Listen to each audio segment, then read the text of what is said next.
ما بعد مباراة الزمالك والبنك الأهلي في الدوري.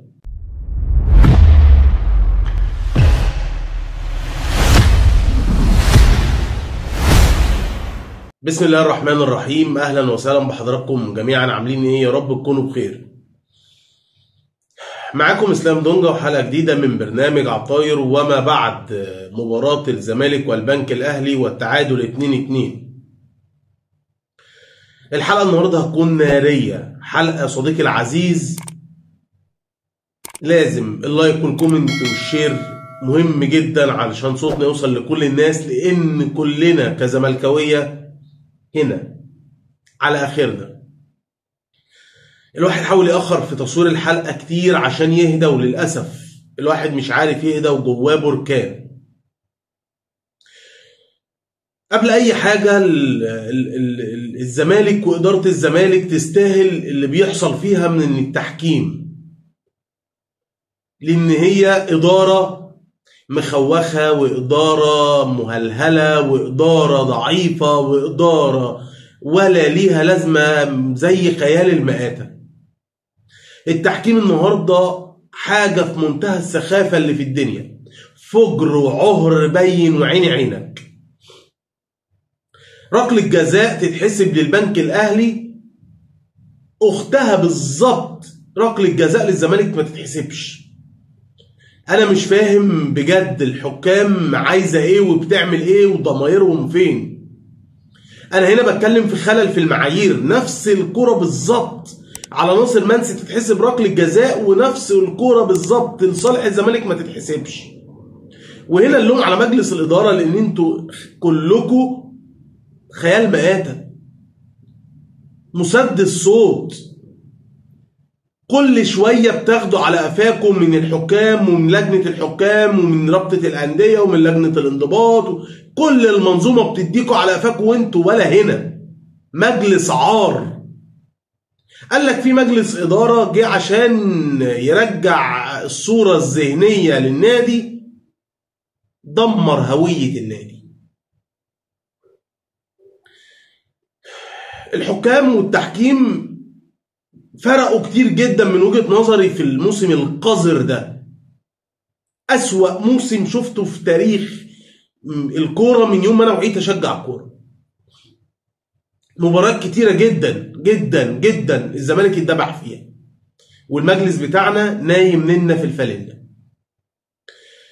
فالتحكيم كان لازم نتكلم على تحكيم، وان الزمالك اتظلم بشكل باين واتذبح النهارده بشكل باين، من ركله جزاء تخليك 2-0 لركله جزاء تتحسب عليك تبقى 1-1 وتكهرب الماتش. هل ده يمنع ان انا اتكلم عن مجلس الاداره الفاشل الخاين العار؟ لا. هل ده هيمنع ان يعني التحكيم يمنعني ان انا اتكلم النهارده عن بيسيرو؟ لا. مدرب بطيخه واقفه على الخط. نيجي لمجلس الإدارة. هو مجلس الإدارة انتوا فين؟ يا كابتن حسين انت فين؟ يا كابتن حسين انت فين انت ومجلس إدارتك؟ يا كابتن حسين انت سامعنا؟ يا كابتن حسين حرام عليكم. انتوا فين؟ انتوا دمرتوا هوية النادي. يا كابتن حسين يا ريت تردوا علينا وتقولوا لنا انتوا فين؟ يا كابتن حسين الزمالك معهوش مجلس إدارة، الزمالك معهوش مدرب، الزمالك معهوش مدير كورة، الزمالك معهوش لعيبة، الزمالك معهوش إعلام، الزمالك معهوش حد غير جمهوره. أنا الوحيد كمشجع وجمهور الزمالك اللي في وسط الحرب لوحدي. أنا الوحيد اللي في وسط النار ومرمي في قلب النار بحارب لوحدي. حضراتكم فين؟ انا اللي بحارب ضد التحكيم، وانا اللي بحارب ضد الاعلام الفاسد اللي بيحارب النادي، وانا اللي بحارب ضد الرابطه. انا الجمهور الوحيد اللي في وسط، اللي باخد كل يوم طعنه واقوى من الطعنه اللي قبلها بسكينه تلمه. بنموت كل يوم كجمهور وانتم مش موجودين. انا الوحيد المشجع الوحيد، مش انا كشخصي، انا المشجع الزملكاوي او جمهور الزمالك، احنا الوحيد اللي مرمين في قلب المعركه وانتوا خلعتوا ايديكم وهربانين. هو انتوا فين يا جماعه؟ بس انا نفسي اشوفكم، وحشتوني. يا كابتن حسين وحشتني، هو احنا ربنا يا اما يدينا رئيس نادي كان 24 ساعه بيطلع لحد الفجر في التلفزيون، يا اما رئيس نادي مختفي تحت المكتب. اطلع وواجه يا كابتن حسين انت ومجلسك. مجلس عار خاين، دمرتوا النادي وهويه النادي، مسحتوا النادي، جبتوا النادي الارض، اسوأ من العشريه السوداء. كل قراراتكم سيئه. الكلام ده اتكلمنا فيه كتير، حلقات كتير، مش هنعيد ونزيد. نيجي للبطيخه اللي واقفه على الخط، اللي مجلس الاداره مش عايزين يمشوه، وقلنا في فرصه ورقنا نشف، مشوه من ساعه التوقف اللي كان موجود، كان في فتره توقف، مشوه، محدش سمع.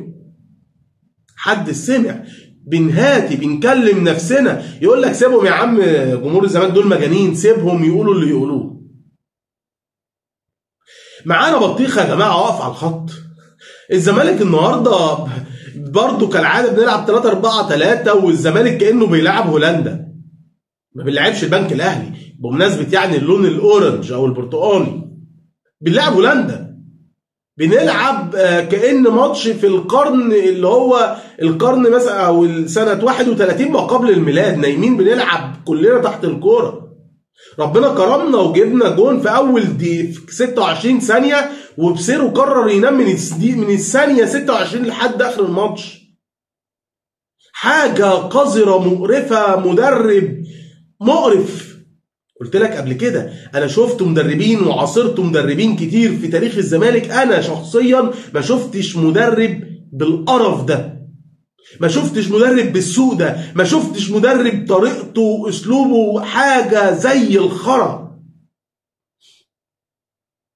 بص انا حضرت من اول اوتوفيستر بقى، وتعالى معاك في كابرال، وتعالى في كاجودا، وتعالى بقى بص وانت طالع، وهولمان، بص انا حضرت. شوف انت من البدايات دي لحد اللحظه دي انا ما شفتش مدرب بالقرف ده.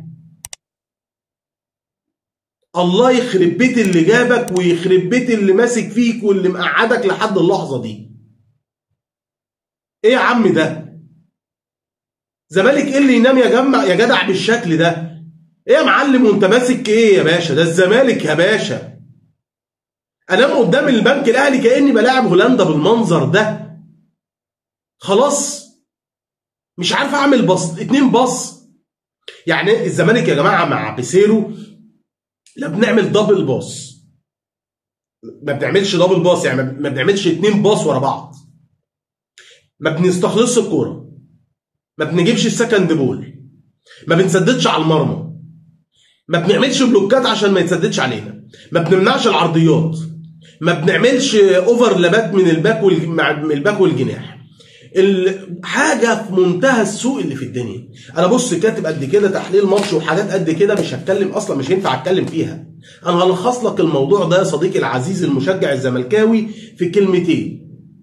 انا معايا حالتين، حاله والزمالك بيدافع، وحاله والزمالك بيهاجم، وهبين لك باختصار القرف اللي الزمالك بيعانيه مع هذا المدرب البطيخه، السباك، الكفتاجي، المقرف، العكاك، اي لفظ زي الخرا زي على دماغه يتقال عليه هو هيمشي عليه.